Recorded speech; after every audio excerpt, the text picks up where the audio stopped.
Hello everyone, today is a very special day. As you probably already know, Barad-Dur has been revealed. Now you can watch other videos on it to see it and get different thoughts on it, but I want to go deep and talk about the little things that the hardcore Lord of the Rings fans would get. I'll be going over my thoughts on the figures, GWP, and then the tower. And lastly, all the other minor things. So I will be going in order of what they have on their website. So starting with Gollum. This is our third version of Gollum. And he looks a lot more scraggly, a lot more roughed up, like he's been in the wild for quite some time, which I mean fits with the time period of where this set is, and also given that Frodo and Sam are here. Now besides that, I think that Gollum figure is actually quite similar to the 2012 one. The arms are different, the main overall body shape is the same, just the face printing is also a little bit different. Now the one thing that I don't like is that Frodo and Sam look plain. Like I think they're the exact same versions from Rivendell. You don't even get Sting, and they have no scruff or anything on them, any dirt or mud. So that's my thoughts on those three. Next, I'm gonna talk about both of these green orcs at the same time. It's a different version from the orcs that we've gotten from 2012 to 2013, but I really like this orc. It has shorter hair, it has nice ears, very nice face printing, and I love the torso and leg printing.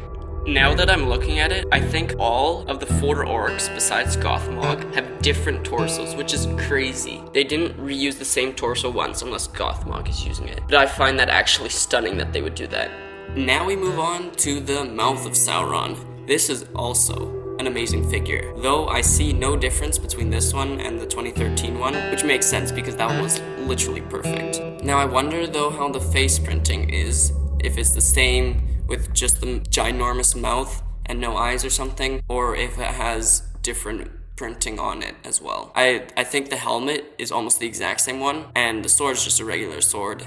I like the cape, which is included, and the torso and leg printing is also amazing. Now onto the big boy, Sauron. He looks amazing, and I know some people will complain that he isn't as tall as he should be, at least portrayed in the Peter Jackson films. But the thing is, we don't know how he actually was in the books. He could have just been man high. It doesn't say anything. Like the Balrog, as it says in the books, is man high. But either way, I love that helmet. It's amazing. The spikes, I really wonder how that face printing is, because it must be amazing.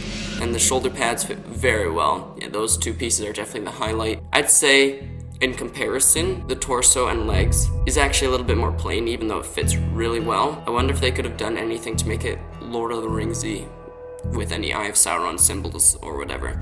The mace is the most plain out of the entire build. I feel like they could have done a little bit better. That really feels a bit lacking. And I think the cape is a different style. I think the cape is like Gandalf's cape in Rivendell. Now I'm gonna talk about the rest of the 3 orcs in kind of just one big lump, because they all are orcs, similar, there's no major differences between them. But like I mentioned, the torsos are all different. And also, they each come with helmets, which is great, because the one orc with the red bandana, I don't really like at all. It should be more an Easterling then. I don't think an orc would wear a bandana, I feel like he'd wear a helmet. But either way, I think the torsos are all amazing. I see that some of the leg printing is the same, so for the 2 brown orcs, I think the leg printing is the same, and same for the 2 green orcs. And then Gothmog, I think, has his own torso, legs, and head, which is great. I love that figure. For a lot of these figures, I've seen them done custom, like Gothmog, Sauron, some of these orcs, they look very custom, but they're actual Lego, which is crazy to think. Now overall, I'd give these figures a solid 10 out of 10. Like, these are crazy figures. The only thing that I don't like is probably that Frodo and Sam look a bit more plain, but the helmets that they have make up for that. Gollum, I like this new version of him. Mouth of Sauron looks the exact same. Sauron looks amazing, and these orcs are just wonders. Okay, so now having gone over the figures, let's move to the tower. This tower, like, it's just amazing. I don't really know what to say. It starts off nice. I really like the lava, and then it leads into the black lower portion of the tower, and then slowly builds up level by level, and I really like that. The rock work that's done at the midsection, that looks very nice. All the techniques here used are amazing. From the rock work, it builds up to the tower, and I feel like I like the top portion of the tower better, because it just feels more right. The bottom section looks more play scale, while the top section looks more display scale, if you get what I mean. And I love the eye at the top. The eye is definitely the key part of Sauron's tower. It's what sets his tower apart from Orthanc and many other towers. I really like what they did there with the light brick, how they got those pieces, different shades to reflect the light, or to even, to make it look like it reflects light, and then the eye is just a wonder. Now, the one thing I will mention is that in the books, Sauron's tower doesn't actually have a flaming eye on top. Like, that's not what Sauron is. Sauron is, like, he's in his corporeal form. He's in a man-like form. Like, same with the wizards, like Gandalf and Saruman, they're stuck in a man form. And Sauron, he used too much of his power into the ring that he cannot transition back to other forms. So him actually being an eye is not correct, but because they're basing it off the movies, I'm fine with it. Okay, now it's time to go into the interior. So first of all, I really like that the tower splits apart into, I think, 3 sections. It's just super handy if you ever want to just fiddle around with it, get in there, and then you can also transport it easier. So at the bottom section, on the left there's a little lava pit, and there's a skeleton in a cage that's hanging up there. It's a nice detail.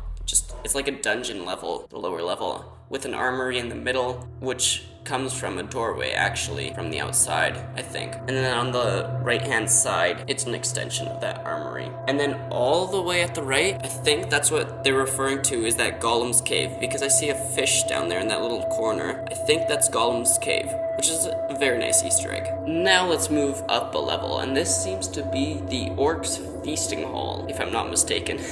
This is, definitely, like I said, a feasting hall. I like how they did the curvature. It reminds me actually of Helm's Deep a lot, with those hinge bricks that are used to connect, what is that, like 8 different panels or something. And then on the left side, there's a little tower, same with the right. It's funny because in the movies, those are actually quite big. Like, you could fit like 20 orcs at least in one of them, but they're not 2 minifigure size. Now, inside of it, I like how there's a table, some chairs or stool wood things, and then there's a little, like, kitchen thingy on the one side, which is nice, though I don't expect orcs would be like that. Like, I feel like they just throw their victim into a pot and boil him alive. But now I do see that all the way on the right-hand side, there's a ginormous cauldron, like the one that came in the Tower 4 thing, which is great, because that's what an orc would use. And I think maybe on the right-hand side, though I can't see it, is a banner or some sort of printed or stickered piece. And then all the way on the left-hand side, there's a a barrel of ale, which is great. Now, there are a few very interesting things that I noticed about the 2nd and 3rd floor. First of all, on the 3rd floor, if you reveal or open up the throne room, there's a ginormous map of Middle-earth behind it with a few stickers on it. Well, that's an entire stickered piece, but a few different parchments on it. I think the one is the mouth of Sauron, and there's like a ring one maybe, and Gothmog.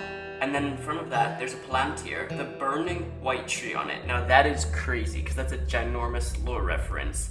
If you remember in the scene, Pippin holds a Palantir that has a burning white tree. And then on the 2nd floor, which we were just talking about earlier, as I thought, there's a stickered piece, and on that stickered piece, there's a picture of me with some orc runes on it, which is just perfect, because that's, of course, looks like meat's back on the menu, boys, as a reference. That's just great. Now let's move to the 3rd section from the bottom. This is what I had talked about earlier, is Sauron's throne room. And it looks very good. I love the banners with the Iron Eye of Sauron on them. The only thing is, there's a lot of stickered pieces in this set. I don't know how many printed pieces are in, but I think all the printed budget went to the figures, which I mean, I'm not going to complain about, but there are a lot of stickers in this set. Now for the throne room, I really like the throne room. Super nice that it splits out to reveal the Palantir and a map behind it. Now moving up one final level to the last level. These are very tall chambers that feel like, I don't know, places where Sauron would study or whatever, or muse over heraldry from his Palantir. The first section seems to be an office writing room, and now I see actually, there's a mithril shirt in it. Man, that's great. These designers went all out on lore references, because when Frodo was captured in Cirith Ungol, they stripped the mithril shirt from him and sent it to Barad-Dur. So that's just a very good reference. And then there's another sticker on the wall, higher, but I can't really see what that is. It's hard to see. And then moving to the next chamber, this seems to be a pedestal with some sort of parchment on it as a sticker again. And I think if I see it correctly, it's supposed to be the One Ring poem, because it goes 3791. So then 3 rings for the Elven Kings under the sky,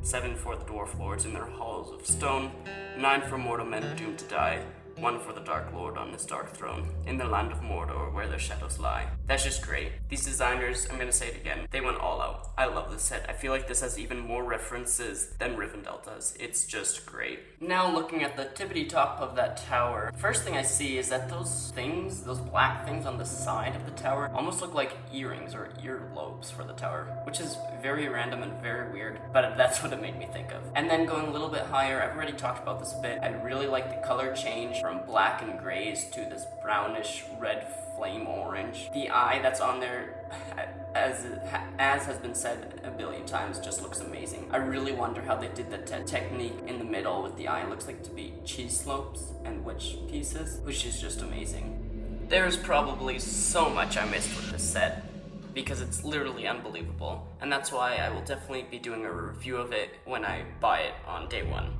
Now the little thing that I did see is that I don't know which section this is, the orc eating section, so the second section, there's a little pull-out thing with a map with the 3 elven rings, Narya, Nenya, and Vilya. The elven rings, which is great because Sauron's been trying to find them, and I wonder if that's like an Easter egg that he's been trying to look for this map or whatever to recall how they look like. Now the one last thing I want to talk about is the boxer, and it looks amazing. Like, it's not the best boxer they could have done, but it's definitely better than the all black box like Rivendell. I really like that fiery glow behind it, and the sides just look amazing. So I definitely give it like a solid 8 out of 10 for a box. And that's gonna be the end of my review for the Barad-Dur set. And now let's move on to the Fellbeast GWP. If I had to describe this thing in one word, I would say meh, because it's really not that good, from at least what the rumors are saying. 3 figures. Nope, 1. And that one is Nazgul. And not even the Witch King. I was really hoping for a Witch King. And the build is quite bad. Like, it looks like a Ninjago set. Like a Ninjago 4+ dragon, which is not that great. This should be an 18+ display piece.